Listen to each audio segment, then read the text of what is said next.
Donna. Don't you love it when I beg? I'm turning your microphone on. Thank you.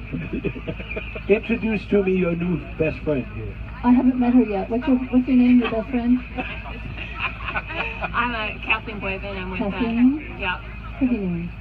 I'm with Citizens Against the Rehoboth Compressor Station. Yes. 501c3 nonprofit. I'm putting my fist up in the Yeah. These people are bonded already, so I think well, that's good. First of all, I want to see your papers.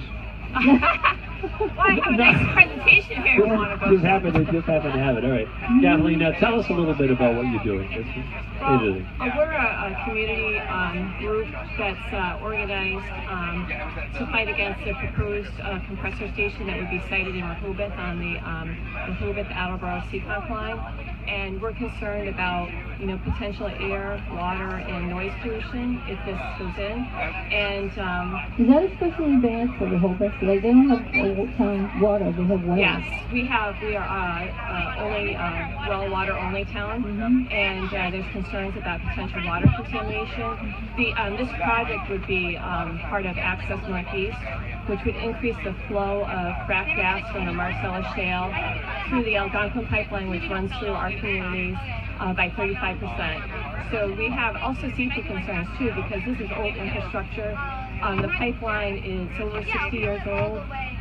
They've already had issues. They tore up a couple of lines in September because they were in bad condition. We have pictures of the pipeline in our presentations.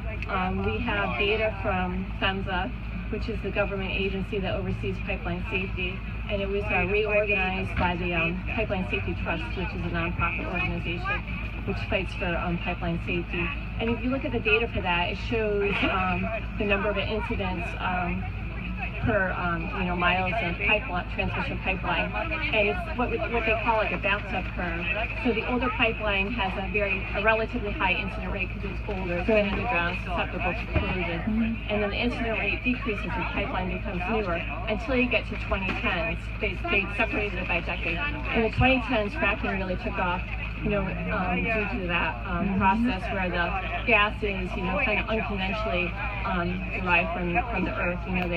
They drill down deep, they fracture it, and then they do horizontal drilling, and they use, water that has, chemicals and other additives in it. So it's not a very clean process. And during that time frame, there was this rush. It's almost like a gold rush. There was a rush to build all this additional pipeline infrastructure, and the incident rate for pipelines increases. It should be going down, right, because it's newer pipeline. It actually goes up by a factor of 5 from 2000 to the 2010s. The incident rate increased by a factor of 5. Wow. So we're concerned because we have old pipeline that's in the ground, which has a relatively high incident rate, and then you're going to tie in a new pipeline, which also has a relatively high incident rate. Now the thing with Rehoboth is you have to bring in your own gas. There's no gas. True, we do not. Most people use oil for heat in Rehoboth. There's very few homes that use natural gas for heating.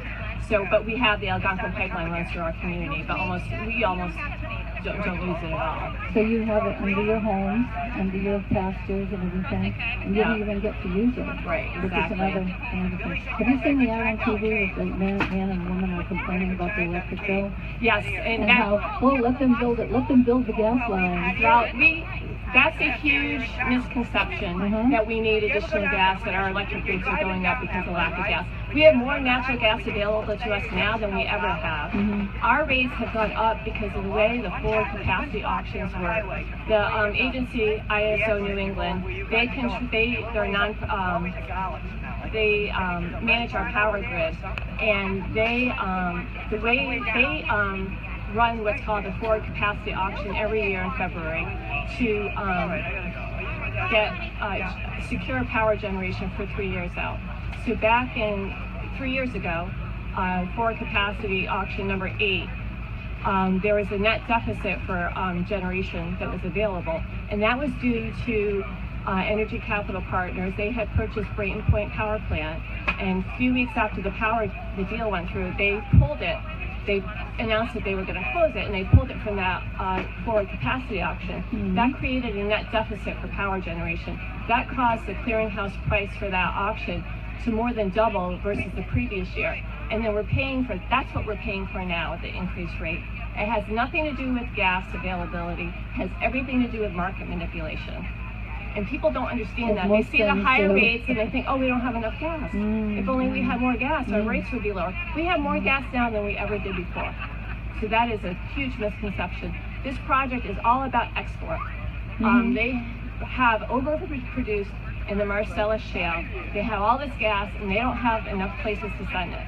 They want to, as part of the Atlantic Bridge project, which is ongoing now, which Weymouth is fighting a compressor station as part of that project. They're going to reverse the flow in the Maritimes and Northeast pipeline. Currently that flows from Canada into the U.S. We got some gas from Canada. They're going to reverse the flow of that pipeline. There's two major LNG facilities approved in Nova Scotia, Canada. One is called Attleboro LNG, which sits on the Maritimes and Northeast pipeline.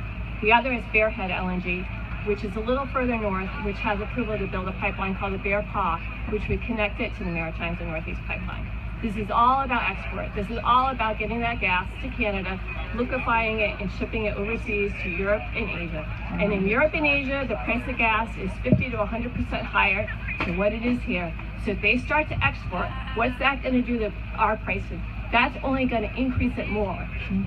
Now, I'm going to ask you a question. You know, someone like yourself who's involved in all of this, Who knows all of that? and you eat it and sleep it and drink it, and you're really dedicated to it. And what happens is people start to talk what I refer to as inside baseball. You're talking about shale and if I don't live across the street from you, why do I care? Well, in a simplified expression.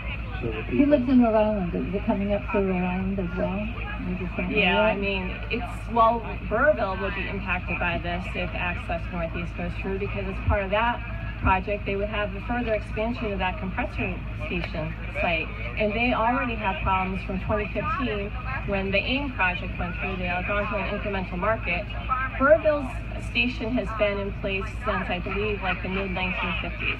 And until 2015, when they expanded, when they put in a turbine facility, they didn't have too many complaints, to be honest. There were several compressors, but they were smaller compressors, so neighbors didn't really think much about it. And I know this because I talked to the lady who lives across the street from it. And she said she bought her grandmother's house. It's a house that's been in the family forever. She lives directly across the street from the site. She said she didn't even think about it when she bought the house. Well, in 2015, when they installed that turbine compressor station, it's unbelievable, the noise. These things, people need to remember, these things, they don't just run during the day, they run 24/7. Oh, they do? 24/7 because they're needed to pressurize the gas to keep it moving through the pipeline. So if this thing got in and it went online, it would run and it would never stop running.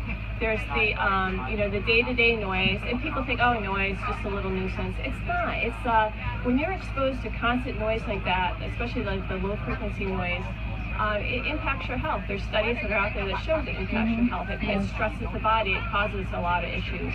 So it's not just a nuisance. And then the low frequency noise, like the high frequency noise will dissipate with distance, so people further out won't hear it as much. But the low frequency noise, which is an issue with these compressor stations, that can travel up to 5 miles away. And in Burrville, people up to 5 miles away say they can hear it. It impacts their quality of life, has a detrimental impact on it. And when they do the blowdowns, every once in a while they have to take those compressors offline to do maintenance, or if they have an emergency situation.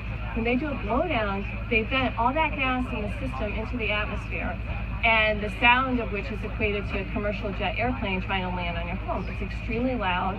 And not only that, but it's the emissions, and you're getting all these emissions. It's not just methane, it's all the chemicals that come along with methane from the fracking process, what are known as the detox chemicals, benzene, toluene, ethylbenzene, xylene. All chemicals that cause problems, health problems for people. What kind of problems? And then there's also formaldehyde. And then, so you have two issues. You have like the chemicals you get exposed to from the fugitive emissions and the blowdowns, and then you have the chemicals you get exposed to from the burning of the gas to run the compressor. So the nitrous oxides, the particulate matter. So people like with asthma, would have a lot more issues. People who live near these compressor stations, they have issues typically like with burning eyes, sore throats, respiratory issues, cognitive decline. It disproportionately impacts young children. So young children really are yeah. Now, so what can a listener right now, what can they do to help you stop that? Well, we are 501c3, so if someone's interested in helping, you have a tax-deductible donation. The other thing, the biggest thing, honestly, the biggest impact that we can have right now is we in Massachusetts, you know, our governor is up for re-election in 2018. So the biggest impact that someone in Massachusetts can have is to call the governor's office and voice your concerns. And it is having a big impact. There have been a lot of people that have been calling into his office and saying, hey, we're concerned about this. Plus, we don't even need it. Our energy needs are declining, so this is an unnecessary project. But really, the biggest impact someone can have is call the governor's office. And calling is more effective than writing or sending an email or tweeting. Call. What's his number? If we have it, I don't have it on me, but we have it on our website. We have our website. Let's do the website. No Rehoboth Compressor. .com. No RehobothCompressor.com. No RehobothCompressor.com. But that's the biggest impact. The people from Weymouth, their battle is going on right now as part of the Atlantic Bridge project with the compressor station, and the calling has had the biggest impact, especially because he's up for re-election in 2018. So he has to address this issue one way or the other. How does he feel about it personally? I can't say how he feels about it personally, but I can say that because of all the calls that people have made, he has taken action recently. Right, so, and remember what we tell you a lot is that for the years, all that is necessary for evil to exist is for good people to do nothing. So the least you can do is make a call. If you're concerned about this, even a call saying, I'm concerned about it, if you don't have any details, you're not quite exactly sure on how to argue this point, you don't need to. You need to tell them that you're concerned and you want to look at and you want to fix, and you want to make sure that you're doing it and you're safe. And without Exactly. Have they been taking land by eminent domain? They can take land by eminent domain, absolutely, because this is a federal project, and it's FERC, the Federal Energy Regulatory Commission, which will oversee this. They had filed with FERC. They did withdraw their application recently, but when they withdrew it, they said they would be coming back. They didn't say withdrawing, they just put They a just hold on it. exactly. Yeah. It's just on Now, how hold. about your federal reps? Our federal reps are supportive. We've had meetings with Congressman Kennedy, and he came to Rehoboth. That was back in November. And as part of his going out to all the communities and meeting with everybody, and he actually let us do a presentation on this at that meeting, which was great, because there was so much. His office had so much interest in it. So we gotten calls about it. So he's been supportive. Senators Markey and Warren, they are against this. Oh, yeah. So you're up and running, at least in that area. Give me your website again. No Rehoboth Compressor Station. No Rehoboth Compressor.com. Okay. No RehobothCompressor.com. Thanks very much for coming, and remember now, pick up the phone, get on the website, get the numbers, pick up the phone and make the noise and see if you can help out. We're going to take a break. We'll be right back on Kathleen Boivin.